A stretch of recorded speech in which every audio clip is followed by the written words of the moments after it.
And we're live. So what were you saving for the show? Well, no, I was going to say, I almost felt like, well, two things. One, Substack came out with some type of, as people are getting in here, thank you, welcome. Substack made some type of change. So this morning, it's weird. You know, the way that you always put like TBS in the date? Mhm. Well, because on the back end, it's called TBS on Substack, the preview to the email this morning said TBS 12826. And then on the website, it had the headline, but rather than the preview, which exists, if you click on it, it's there. The preview also said 12826. So I'm curious.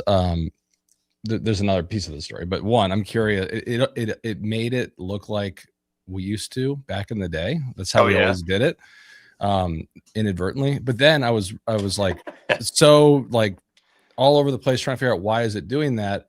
That I was like, we promised this headline yesterday, so we had the headline for today, but did we bury the lead in Gnome versus Gnome? So that was originally what the headline was going to be. I literally wrote it yesterday afternoon, and but then I think like everybody, I was so absorbed, taken by what happened to Congresswoman Omar that I felt like we had to move the play on words down and get right to the important stuff. But yeah, I was exceptionally was exceptionally proud of Gnome versus Gnome. And I'll tell you what made me start thinking that way. When Greg Bavino, or Micro Bavinus, as he's known to his friend, um, when he got his narrow little ass kicked out of Mini, all I kept thinking was, well, I guess somebody's going to have to go back to stealing Kyle's underpants in South Park. But I didn't know how many people would get this 20-year-old obscure South Park reference about the underpants gnomes. And anyway, so I had gnome on the brain, GNOME, and it just worked out. I think we should still use it for a headline. Maybe tomorrow. Maybe, yeah. Speaking of which, talking about that, I was talking to a friend earlier today, and they're talking about this hashtag they're going to use on Twitter Day, and they were going back and forth. And I've never been like a big hashtag person, but I do like to see the fact that like Democrats are able to get that first place on the board. But one of them, they were like, does it sound too, and I forget which band it was, but I was like, dude, you're like one of like 30 people that would actually even think that it's referring to that. And like the other person is Sam Youngman. Anyways, it was an ICE headline. But you don't know who it was? No, it'll come back to me. Was it Cold as Ice by Foreigner? No, it's actually like something that like 50% of the people here are going to be like, do I have that right? Is it Foreigner? Maybe. Where's Tim? Tim. Oh, you know what? Tim got a new job. Congratulations to Tim. Oh. Yeah, it's good news. Well, I'll find out what it was. But anyways, I don't know. It's now I'm curious. It's funny. It's one of those like deadhead bands. It's was it Widespread Panic? No. All right. It's funny how you get invested in these little mysteries, and then you feel like your head's going to explode if you don't get the answer. Just before we came on, I saw this woman on Threads, and she had this 3-part thread, and basically she'd gone to the same Trader Joe's forever, where there was this really hot dude checkout person, and she said, like, every other line would be empty, but there'd be like 40 women in line to check out at this dude's place. And then one day he just wasn't there anymore, and so she's checking out, and the manager's checking out, and she starts talking about this dude. And the manager gives like a look like he recognizes. And there's another woman who works there comes up. She's like, "Oh man, are you talking about Dylan?" And she's like, "Is that his name?" And then the store manager's like, "Yeah, we can't talk about him." And then like the other person's like, "Yeah, Dylan liked to go on journeys. Interesting guy." And it's like, and then like they didn't say anything else. And now I am fucking dying to know what the story is. What did Dylan do at Trader Joe's? What journey did he go on that he's no longer there? Anyway, that's it's hardly the most important thing going on, but that was what was on my brain. There's Trader Joe's is an endless supply of really good stories. There's a couple here for the purposes of not getting the people that work there still in trouble that I've heard about. But anyways, Kendra says the first rule of Dylan is we don't talk about Dylan. That's so good. Speaking of which, by the way, with Greg, actually, I don't know that the image is not. Oh yeah.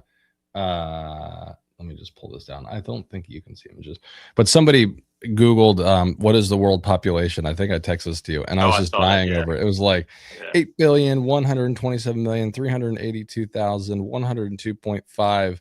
And the person that posted it was dying. Like, what is the decimal? Crying, laughing, and someone had quote tweeted it and said Greg Bovino. So I thought that was pretty good. That is pretty good. That reminds me.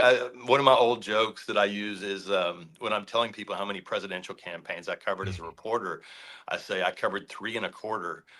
The quarter was Rand Paul's presidential campaign. He dropped out in March, so I don't think it counts as I don't think I can count it as a whole.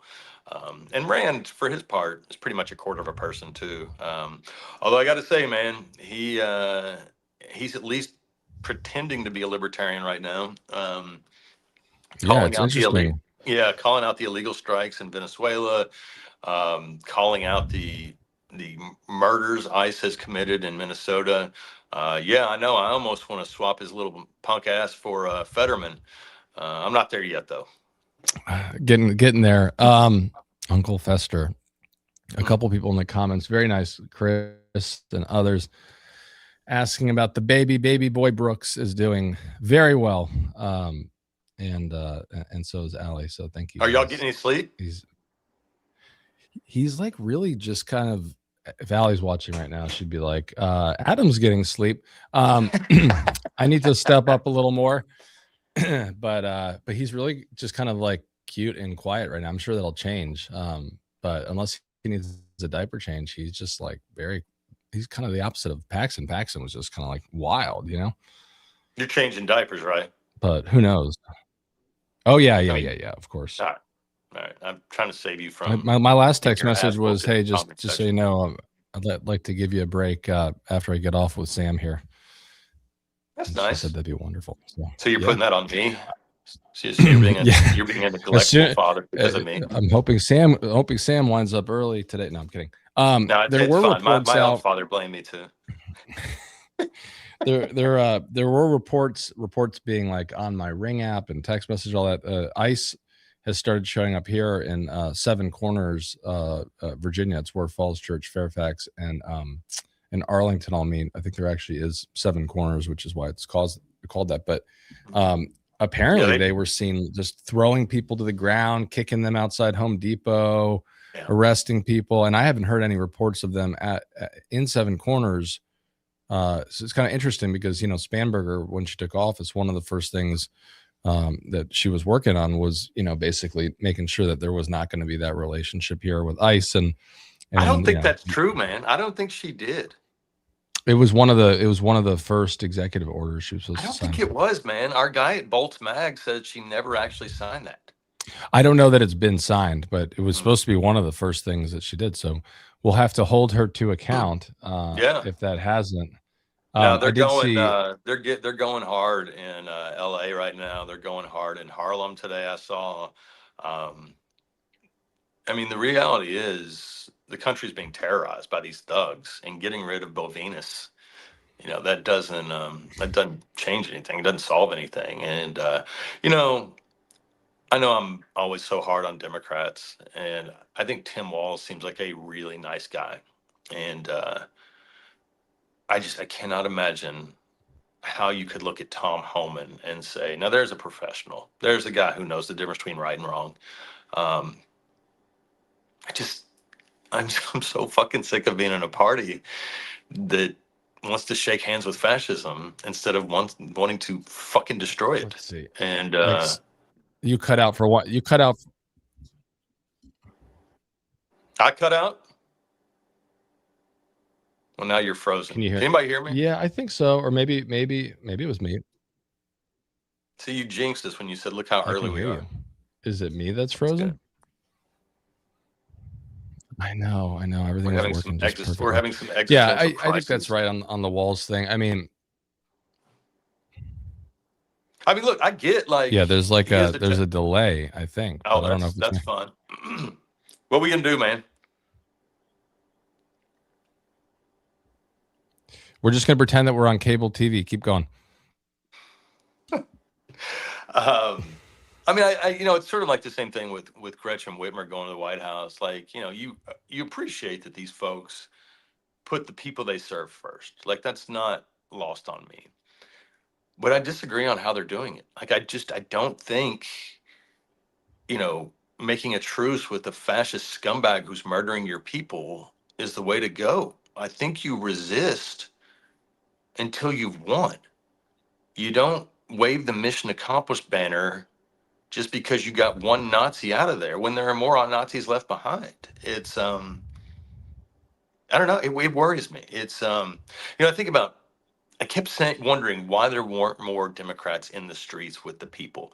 I saw Reverend Warnock there. I saw Ro Khanna there, which, by the way, I have never been a Ro Khanna fan, but that man at least shows up.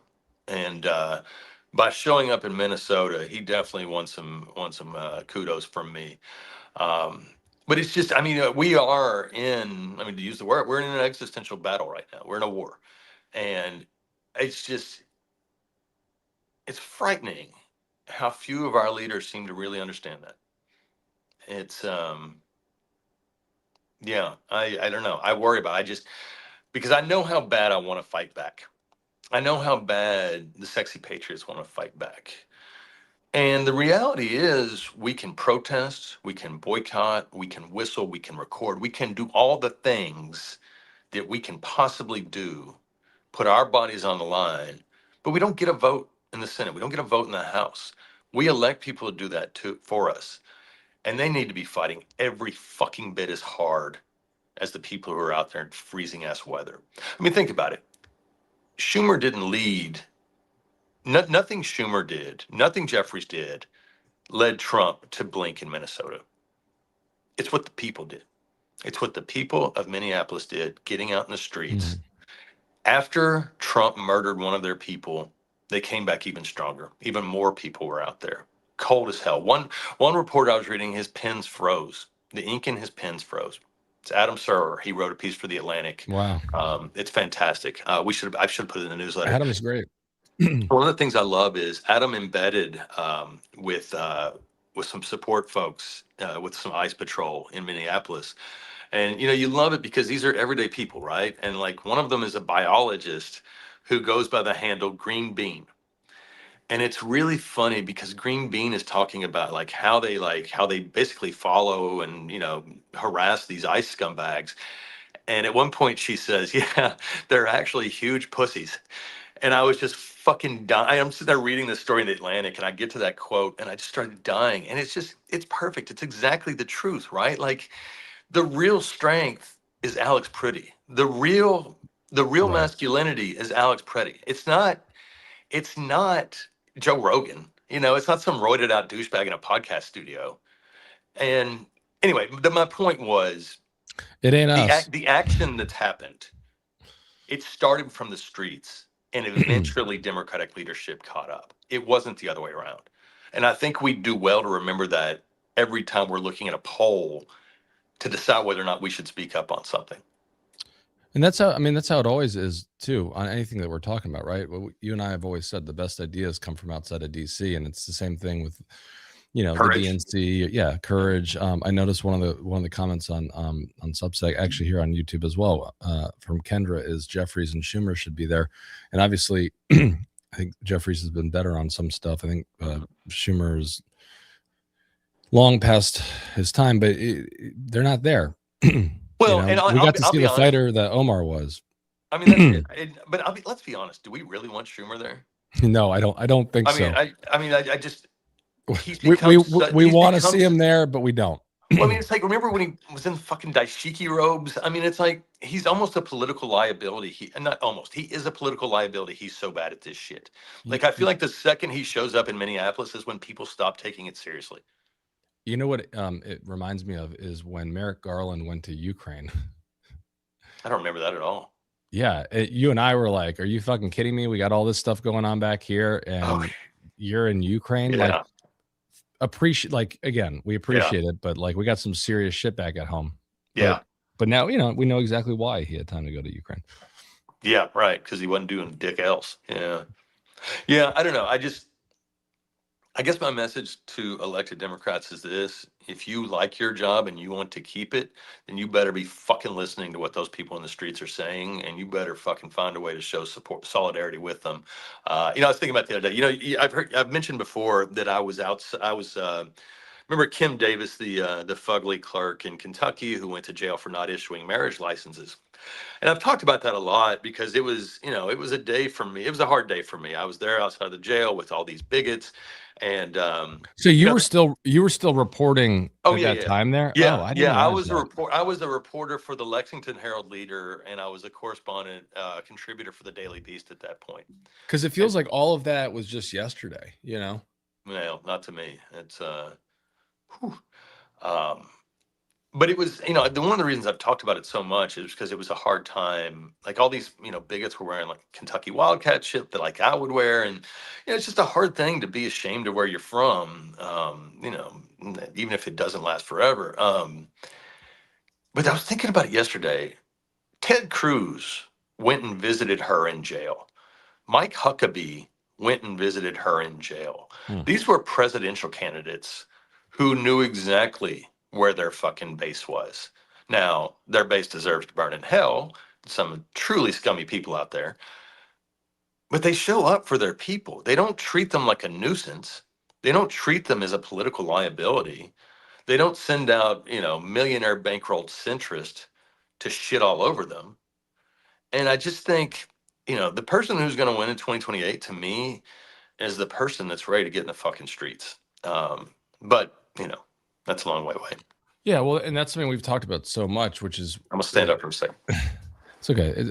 That's what's so weird to me about My all of knee this. It's starts hard hurting if I sit the whole time. to reconcile in your head. That's okay. Sorry. I've always wanted to interview you standing. I'm just gonna. But it's hard to paint a face on my reconcile belly. that. It's hard to reconcile the fact that we are on the right side, no pun, of history, and that so much of what we're asking for or hoping for is the bare minimum. And I mean, again, it's like when you and I have talked about reporters and Caitlin Collins and other stuff. I mean, there's a number of people who, when they do what would have been considered basic years ago, now it's like incredible and we celebrate and all that kind of stuff. But these are not difficult things for people in a position of power on our side to come out and say or do, and they just can never seem to do it. It's just if. And I'm going back to your base point, because it's like, not only would it be easy to do for your base, but it's the right thing to do for your country. You're not visiting some asshole in prison. You're talking to and helping a majority of Americans. Well, I mean, I'll make a sports analogy. It's the difference between playing to win and playing not to lose. Like playing to win, you're on offense. Playing to win, you've got the eye of the tiger, and you're going to go out and fucking do it. Playing not to lose, you're scared. You're starting from a position of fear, and I just think for Schumer, his heart was cowed, by the losses of the '90s. I think some of these folks have battle scars. They're just so traumatized by earlier losses that they've become afraid to fight. I saw Schumer cussing yesterday. It's like, man, don't fucking ruin cussing. Like, it's too late for that. Like, nobody believes it, and I don't know. It's I'm also cognizant of the fact that I've been here shitting all over Schumer the whole time, and I haven't said a word about Stephen Miller. It's just, I know who the fucking enemy is. I'll keep waiting to figure out who's going to fight them. But the curse word that you're talking about, referring to, is not one that he said like live on TV, right? It's just something that he posted in a text. Right. So it's not actually something he's saying. No, but like I said, he could ruin cussing. Yeah. And then on the flip side, you've got people like Congresswoman Omar, who, oh my God. I mean, if you haven't seen the full video from last night, where this deranged fucking Trump scumbag, charged at her, squirting something out of a syringe at her. And I mean, the bodyguard saved the attacker's life because Representative Omar was not cowering. She was arm cocked and going at him. And then she says, no, we're not going to cancel this town hall. We're not going to let these fucking assholes get away with this. And it's just like, fuck yeah, that's the spirit we're looking for. And it's just, I don't know, if we're afraid of Stephen Miller, if we're afraid of a little fucking goon like that, then we've already lost. I mean, I saw Nick Fuentes today on social media. He was saying that Alex Pretty was a race traitor. And it's just like, dude, you're a fucking virgin. Like, you're an old, ugly, little gremlin virgin. Why would anybody take you seriously? Like, Yeah, no. Am I supposed to be scared of that guy? Anyway. Well, there's the other guy too that like people have literally died because of him, the YouTuber, right? You were talking about Nick Fuentes to begin with. Are you talking about this other kid too? Yeah, what's his name? Nick Shirley? Yeah, I mean, Yeah. And then like the dude who hangs around daycare centers. Yeah, and I think that like on our side, everyone's so quick to celebrate because, for instance, today, right? They're like, oh, these two, they murdered this guy. These two ICE agents are on leave. Well, okay, they're on paid leave, and which should have happened days ago. Yeah, and or something like this, maybe even leave without pay, or maybe they should be sitting behind bars while waiting for all the, but nothing in terms of the agent that allegedly had 10 years on with Renee Good. Yeah, it's like I mean, people have just forgotten about her. Well, I mean, Keith Porter Jr. I mean, look at the homicide at the concentration camp in Texas the other day. I mean, part of it is we have shitty media that just chases the next fatality. The other part is our brains can only handle so much. And that's the thing. Before we move on, I'd also say this: obviously, racism is a huge factor. Yeah. It's so disgusting the way the media and the Republican Party team up to decide whose murder is justifiable and whose is not. Renee Good was a lesbian. She was a woman. She was in a motor vehicle. Those three things apparently made it okay for her to be murdered. They looked for something to smear Alex with, and they couldn't find it. And that's when it became okay to sympathize for him. Yeah, you didn't see Anderson Cooper. I mean, again, not to single him out, but I just think it's a good example. You didn't see Anderson Cooper show up after Renee Good was murdered. But after this latest murder, Anderson Cooper was on the ground. Others were on the ground. You hear about Tom Homan and the fact that, Greg only talks to Noam and Tom Homan. Whatever you think about Tom Homan, not a good guy, but like you could tell based on the people that were showing up, this going on, that something was about to happen. And that should have happened before Renee Good or after Renee Good. Well, I mean, it's just like, who's worthy of our tears, right? I mean, you remember when Trump was running in 2016, when Corey Lewandowski assaulted Michelle Fields? She was a right-wing reporter, and he grabbed her by the arm because she was trying to ask Trump questions. I mean, grabbed her hard enough that he left a mark. And the press just kind of, other than Ben Terrace, who's the guy who wrote that piece about Trump's health this week, other than him, most of them just pretended, they just sort of looked the other way. They just pretended what happened. And I remember not long after that, I was having breakfast with a reporter in D.C., and I was like, why wasn't that a big enough deal? And basically the response was, well, Michelle Fields is crazy.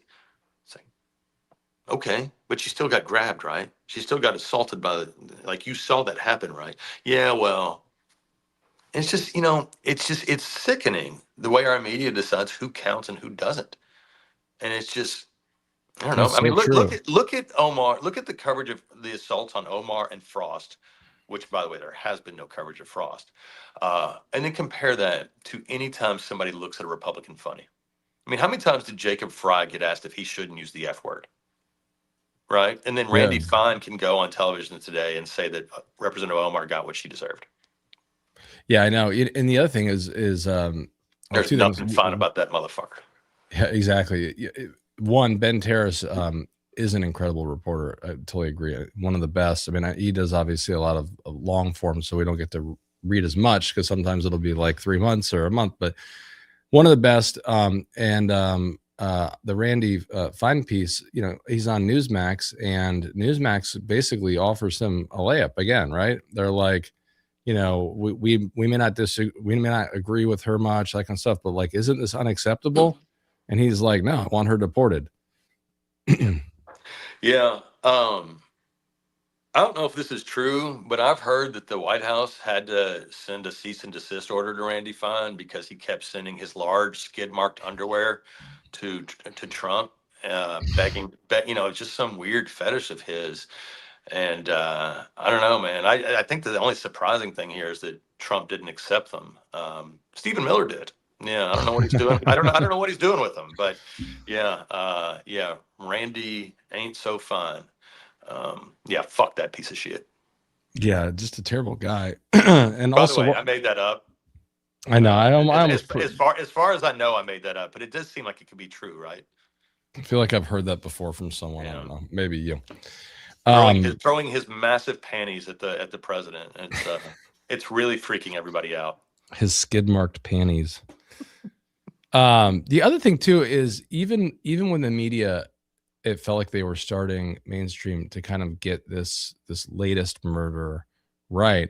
The way that they use the nomenclature, right, where they're saying that he was armed, like you can be armed, but like it's giving at it's giving off the not like the guy's got a permit and it's in a holster. Yeah, sure that you're armed. I mean, that's anytime you watch Scott Jennings on television after this happens, what you see is a man desperately searching for any way to justify the murder of his fellow American. And the problem with that is there is no way to justify that murder. But they look for little things. Oh, he was armed. Okay, that's allowed, right? Yeah. Anyway, but it should be very scary to all Americans, the ones that again, I get the Second Amendment, don't tread on me people get terrified when they see a black man legally. There's such wins. Right. Oh my God.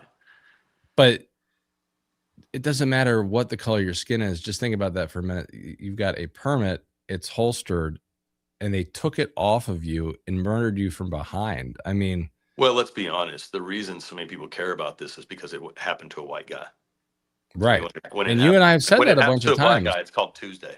Yeah, right. And we've said, like, the fact is we live in a racist country, and probably no one's going to say anything until a white man is murdered on this street. And then that's what happened here. But of course, they found a bunch of things that were wrong with him as well. Yeah, I mean, that's it, right? Like, well, he's not all the way white, right? He can't be because he was looking out for other people, right? He was a white guy who wanted to protect a woman. By the way, this probably isn't healthy, but a lot of times on here we talk about what we're watching as a distraction. I have been watching way too many videos of white racists getting knocked the fuck out. And I have to say, I find it really cathartic, but it's probably not the most emotionally healthy thing to do. Yeah, I mean, my Instagram feed, I don't know. I hear people say FYP, and I finally feel like I know like one word, my For You page. But my feed is I didn't know what that meant either. Yeah. Sometimes I don't click on stuff because I just know it's going to totally script the algorithm. I'm like, I do like what I'm getting right now, which is exactly what you're talking about. It's all these assholes in Minnesota that I think are coming out of their grandparents' or parents' basement. But there's some wild stuff out there. I don't know. It's nice to see Americans stepping up, but it does feel like we're just stuck. Yeah, I think that's right. But we're not. We're fighting. We're doing what you do. We're resisting. And they're feeling it. They're feeling it. Well, the crowds were incredible. Steve Bannon's having to whine and moan about how, Trump shouldn't surrender. Feels good. Yeah, that's true. I mean, the people that are showing up, I can't get over. I know we've highlighted a few of them, but the number of people that are like, I've never fucking attended a protest in my life. Like, this is crazy to be out here, but what am I supposed to do? Not come out here? I got to come out here for somebody who has to stay in their home right now. Yeah, that's exactly right. And, the thing is, it's happening in real life. It's not happening on, it's not some anonymous fucking loser behind a Twitter account, right? It's a real person. That's it. It's a real person getting really in the streets, showing up. Yeah. I think that's just something that cowards don't understand. But anyway, we got some Trump scumbag trolling us. You should go back to Signal and plot your attacks on ICE. Yeah, us and Hegseth, right, you little bitch. I'm just gonna. What kind of fucking loser licks the government boot? Like, did your dad suck rich strangers' dicks too? Is that where you learned it? I Sorry, don't even know. I No, can you're never, good. I I can don't even never know. resist. I I was know gonna better. block. I don't even normally block people, but I was just gonna put them in timeout. But I was just gonna say one other thing, and I think this just comes from 15 years with DC police back in the day. It would not be unusual if you were making a traffic stop in a unmarked police cruiser to have a woman call 911 and stay on the line with the operator until you got to a safe place where a marked vehicle came. And that was standard throughout this country. If you're getting pulled over by a car that is not a marked vehicle, you don't have to stop. You can get on the phone with law enforcement and make sure that it is in fact, or at the very least get verification while you're on the phone with 911 that you have a real officer behind you, because that's who else is making traffic stops, right?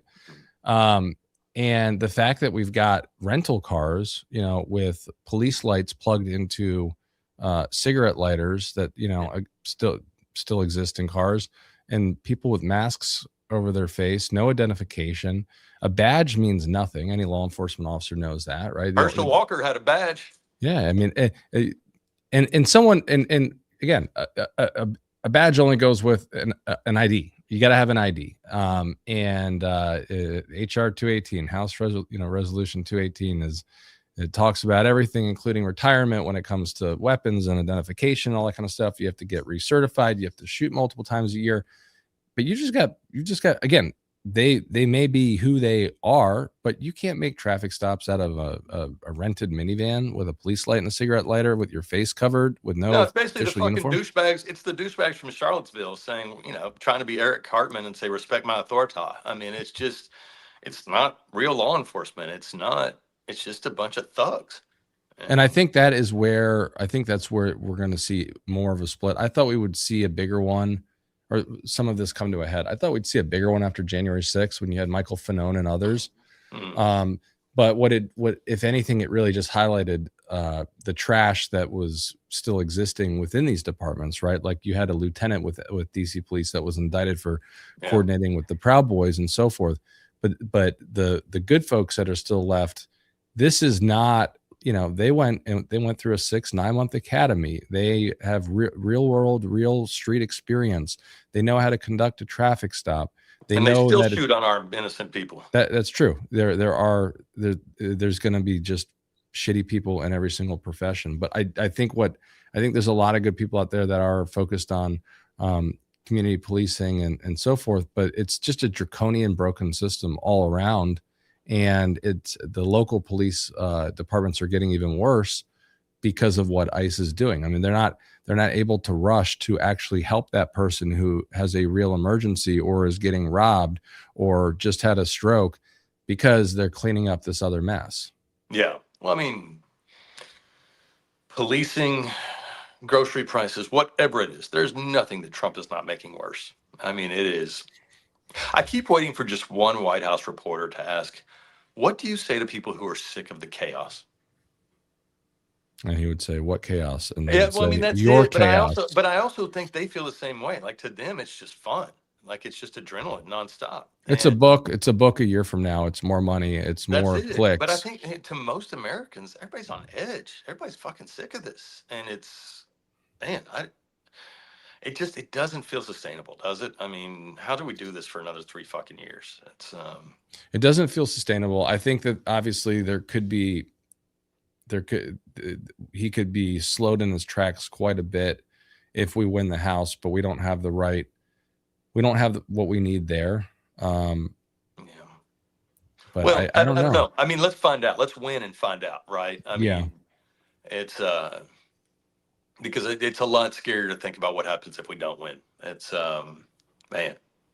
Yeah, I mean, at that point, it's like sort of all the hyperbole over the years, even under Bush, right, of moving to Canada. At that point, it's kind of like, what are we doing here? Yeah, no, at that point, I might start looking for an exit because that just means everybody else is fucking giving up too. I mean, man. I don't think there's any coming back if we can't even win the midterms. It's just like, Of course, where the fuck are you going to move that we don't get bombed? yeah, that's true. I I don't know. mean, you could still move to other parts of the world, and they'll probably become the United States within a month or two. I don't know. All right, sorry for all the negativity, guys. Yeah, no. So what I was going to say, I do have a positive note. We can call it the happy ending. Which reminds me, Robert Kraft is sure in the news a lot these days. Anyway, I'll definitely be rooting against New England. Bruce Springsteen.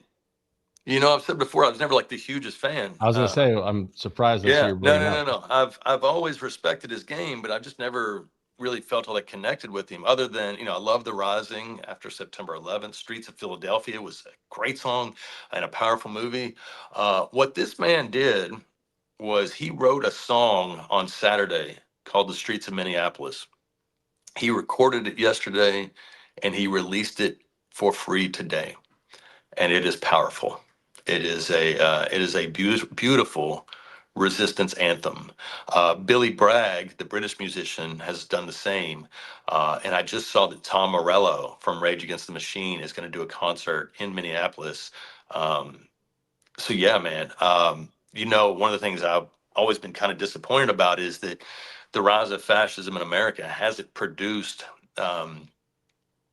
resistance art the way, like the 60s. Well, I was gonna say like the late 60s, early 70s, like the Nixon years really produced. I mean, obviously, I think wasn't also like the early 90s. Yeah, I mean, to some extent. Well, that's it. Obviously, I think the big difference is being drafted, right? Being sent to war against your will. But I have sort of lamented Desert Storm, years. I feel like is what I'm thinking of, but maybe I'm wrong. But that's when we got fucking Lee Greenwood. Like it went the opposite way. Like, you know, look how great we are. And this was not 1969. I remember being in 7th grade and being completely swept up in that. But anyway, yeah, so for the longest time, the main song we heard was, you know, Childish Gambino, This Is America, which is a powerful anthem in and of itself. But I just always lamented that there weren't more. And, you know, I guess things just hadn't gotten bad enough, which is a fucked up thing to say. But the artists are at work now. And that's usually a scary thing for fascism. Yeah, that's true. You're making me think of a Nate Bargatze piece about Desert Storm now. Oh, what is it? I'm gonna probably get it wrong, but he talks about how he found out that they were not going to Washington D.C. while he was in high school, and he goes, of course, they never told us we were going to Washington D.C. They notified us that we would not be going to Washington D.C., and it was because of this thing called Desert Storm. And I just thought for years that, like, you know, like some shit was going down in Washington D.C. I remember like the night I believe it was January 16th was when we started bombing in 1992, 91. And I was in 91, right? Under Bush. That's right. I was at a hockey practice and they were like piping in the CNN live feed over the speakers. And like, you know, we were a bunch of fucking 7th graders, like filled with hormones and rage. And we were just out there like beating the shit out of each other in this, you know, jacked up patriotic frenzy. There are probably a lot of soldiers from that area too, right? Oh yeah, I mean we're not that far from Fort Campbell, and I don't know, a couple hours.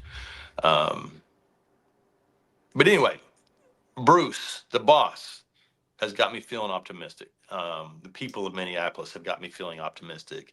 I think the important thing to remind people is we're at the beginning. We're at the beginning of a very long and painful journey. And we're not going to win anything overnight. We're going to lose a lot more before we do ultimately win. But, you know, I saw some people yesterday saying, well, you shouldn't celebrate that Bovino, or Bovinus, as I refer to him, got his ass kicked out. And I completely disagree. Just because you know that this isn't a real surrender, that Trump's not going away forever, and that those, they're still causing real suffering, real pain in the city of Minneapolis. They're actually all over Minnesota. It doesn't mean you can't celebrate one Nazi going down. Uh, we're in a long winter here, and you've got to celebrate the victories where you can find them. So take a minute to laugh at that man's embarrassment, point at his little pecker professionally, and then get right back in the fight. But we deserve our moments of levity. We deserve our moments to mock these assholes. So don't let anybody make you feel bad about that. I think that's right. And now that you're fully on board with the boss, Waj Ali had said he's been saying maybe for a year or two now, actually, which is fitting, that Springsteen's song, The Long Walk Home, is what he feels like this is going to be in terms of where we go from here, just in terms of getting through Trumpism, but, rebuilding and so forth. So I'll throw that song out there, The Long Walk Home. Nice. Did you see Neil Young gave it the rights to all his music to Greenland? It's that guy's a real one too. Yeah, I didn't, but for a second I was like, I thought I heard Greenwald. I'm like, no, it's Greenland, and I just said Greenland. I don't. No, that's good. You didn't say Iceland, so. yeah, I'm not that fucking addled. What kind of idiot would do that? Yeah. Oh man, somebody who can identify a giraffe. I mean, and brags about it. Imagine any other president. I can identify a giraffe. I mean, everybody and their fucking brother would. I mean, that's the thing. Like, I feel like if Dan Quayle had run for office now, people think he's a genius. Like, probably we don't have like the collective shame that we used to. Like, idiots aren't afraid to be idiots anymore, and that's a real loss for society. It's funny that you mentioned Dan Quayle, because I was out at dinner. I don't know when, this maybe 2 years ago or something, and someone was like, "Are you okay with this seat?" The vice president sitting there, and I look over and I'm like, I don't see any vice president. Vice president of what? And it's like, and I'm talking to the friend, and anyways, they're like, "Oh, that's Dan Quayle." I'm like, totally fucking forgot about that guy. I haven't thought about it. Did you have a potato for dinner? No, I didn't. I mean, it was just like he was kind of non-existent. I don't think anyone realized that there was a former vice president sitting in the room. I think I would have been tempted to spit in his food and say, "Murphy Brown says hi, you fucking prick." There you go. Anyway. that would have definitely shown my age. It would have been like the ultimate boomer edition of Trivial Pursuit revenge. Like, at least one person would have understood it, and it was him. Yes, and Candace Bergen. Yes. Wow, I haven't heard that name in a while. Yeah, I mean, that's sort of all I got. Yeah, man, me too. I'm fucking beaten. It's already Wednesday, and I know. I thought it was Thursday. On the streets of Minnesota. I haven't even been out on the streets of Minneapolis. Like, I am. I tell you, I was thinking I would like to go to some Ice Watch training. Unfortunately, I am still injured. They tell me I'm doing good. It'll coincide when you're better with your sign that's coming to you. Oh, nice. Yeah, I asked Adam to get me an abolish ICE sign, and it's going in the window, so my neighbors can know how performative I am. No, I'm still. I did physical therapy this morning. They whooped my ass, and I don't know. It just requires time and patience, and I don't have a whole lot of either. And so. Claudia said, guys, you'll see this when I send it to you, Sam, as well, but please put these songs in one of the upcoming newsletters. She's not familiar with a lot of them. So if anyone has any other songs, throw them in there now. Because when we also did a link from LA Taco had a pretty good list of anti-ICE songs. We did that 2 weeks ago, maybe. Throw it back in again. We'll do what we can, and also let us know in the comments, like, what are some good resistance songs that I know a lot of people like Neil Young, Ohio, right now. Yeah, and Jenny just said that Neil Young participated in a huge Canadian benefit concert. Yeah, he's a real one. He always has been. I'll tell you, I saw him here in LA. I went to the Bernie AOC rally. God, it feels forever ago, but it was just last spring. And Jane Fonda spoke, and Neil Young performed. And I realized as I was listening to Neil Young perform "Rockin' in the Free World" that this is like the third time I'd heard him perform it. And the first time was during the Iraq War. Second time was, I feel like, maybe when Obama was running, and it was just, and I did, but I also just, I kind of realized like, oh fuck, like we never actually win any of these wars. We just keep fighting. You know, we win one and then we fight the next one, and it's just, you know, there You is that, live there to never is you live that to fight the day. next one. Well, that's it. There never is that day when you hang the mission accomplished banner and go home. And I don't know. Unless I you're think. Sam Alito's wife. Was that Well, the event that Maxwell Frost was at as well? yeah, he was. Yeah, Yeah, yeah, that in yeah. fact that was where he first like really caught my eye. He was playing drums at Coachella, and then went to and then went and did a rally. And he was like, you know, one of the morning speakers, like not top billing, but Yeah, was yeah. very very good. I didn't know that Uh, he played the drums. That's cool. Somebody put in here "What's Going On" by Marvin Gaye. It's easily a top 10 favorite song for me. And performer. I mean, just an all timer. Um, We should also at some point, in addition to getting the songs, we should maybe for another week get some recipes. Any good celebratory foods that Man, it's so funny Greg you is say out of that. Minnesota. Oh, so like some Super Bowl food, you mean? No, just like some celebratory food. You know, like for instance, like a good recipe of something to make to celebrate Greg getting pulled out of Minnesota. Oh, well, I'll tell you the thing I'm on the hunt for right now. Like, I've become a pretty decent cook in the last couple of years. I'm really good on a grill. I do all kinds of red meat very well. I do fish very well, but chicken is my weakness. Really? Yeah, I've always, you know, it's so tricky because you don't want to undercook it, you don't want to overcook it. Like, it's, But do you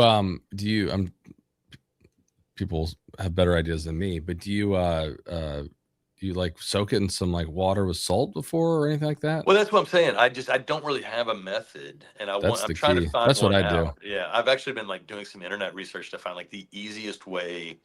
Basically, I need You to gotta brine eat it. healthier. That's what I'm trying to think of. Brine. Brine it. Brine it. Yeah, Yeah, and I don't. that's a game changer. It also seems like a lot of You can work. use soy sauce. No, you just take it and put some water and put some salt in or some soy sauce and then put it back in the fridge. And then I think you know when you take it out, let it sit for like they always say like take it out of that and pat it off and like let it rest for a couple minutes, right? Don't just take like the cold meat to the grill, but you can't leave it out for long. But no, it's relatively easy to do chicken. I don't know. You already lost me. It already sounds like it takes too long. It's delicious. And then you can make some really bad versions that are like super unhealthy but are amazing, like Parmesan crusted chicken where you take you know who has like an old school recipe is Hellman's has one where you take mayo and you Oh, that take sounds healthy. I'm saying it's not, but you take the mayo and you take the Parmesan, but you can get like avocado mayo and stuff nowadays. And you bake that or you put that in a grill. Oh, so good. I'm cracking up that we have some Minnesotans in the chat over here talking about a hot dish. I have had a Minnesota hot dish a few times. I have to say I am very appreciative of how you folks are able to incorporate tater tots into just about everything. It's impressive work. Yeah, I An had a art. buddy who was from North Dakota, and he lost his mom, and she was living in Minnesota, out in the middle of nowhere on a lake. It's so beautiful, and I spent a week getting to know some of the local customs and cuisines of Minnesota. It's got some good people there, some really good people there. Well, we'll have to get a few more of those. Tater tots are delicious though. Undervalued. I use a meat thermometer some, like if I'm like heating up mutton that I got delivered from back home or something. I'm sorry, I'm responding to the chat. No, you're People okay because I people saw tell me I need to beer use chicken pop up. yeah, people are we're getting awesome resistance songs, recommendations, and good ways to cook chicken. So this has been maybe the most productive therapy session of my entire life. I think I may have missed like the first 10 comments at the start, but I got everything else and I got all the songs so we can put in tomorrow. We'll put the taco link back in there. And then you know, people you can always just reply to the newsletter. So send us some good recipes and we'll attribute them to you so that Yeah. way if someone doesn't like it, they don't blame us. I see some people putting some rage songs in there. Don't forget Battle for Los Angeles. Yeah. Mm. Yeah. Good Yeah, stuff. any songs you got, like when we close this out, final 60 seconds, put them in there, and I will pull all the songs and we'll post them just the same way that we did with the movies. Adam, buddy, I think I speak for all the sexy patriots when I say we're sending love to you and Allie and little Thank you. Brooks, and we're just so happy that everybody's healthy, and Thanks, man. and now we're gonna kick some fucking ass so we can make sure he has a democracy to grow up in. And we're gonna go give her a break. Yeah, go do that. Yes, absolutely, go do that. I appreciate that, man. Thank you, and Yeah. thank you to everyone that's with us and continues to be with us. So, Hang in there, sexy patriots. I know it might not feel like it, but we are winning. It's just gonna take some time. and let's make sure to do gnome versus gnome tomorrow. All right. Love y'all. See you guys. Bye.